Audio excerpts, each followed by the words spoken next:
these like RTS games, like Age of Empires, like StarCraft, Warcraft, they had these like map editors where you could just like make a custom map. And Blizzard was really great because they actually had like a scripting language for StarCraft and Warcraft. And actually, that's where I kind of first learned programming. It was like making little custom games, and it was really fun. And like sometimes they would take off, and like you were like popular on a video game because you made a sick mini game, like Roblox, kind of like Roblox, right?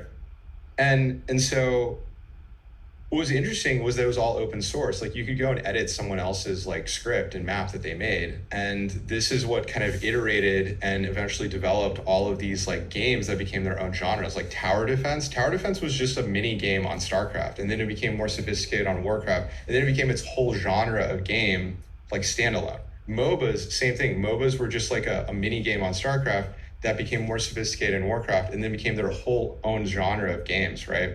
So that's kind of what I see going on in crypto right now. Everything is open source, so you can work someone else's code and make your own, roll your own version of it, iterate on it, and if it's like a really cool iteration that you did, people are either going to copy you and integrate it into their own thing, or your thing is going to take off, and that's what we're seeing right now. Um, and I think that's going to continue, and then eventually, I think we're going to have things that are just really efficiently done and are really popular, and they're going to be ubiquitous.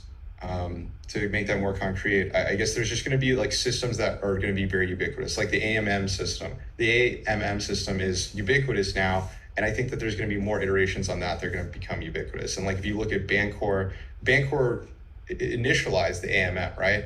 And now they're doing other just incredibly innovative things. I'm a big fan of that team and that project.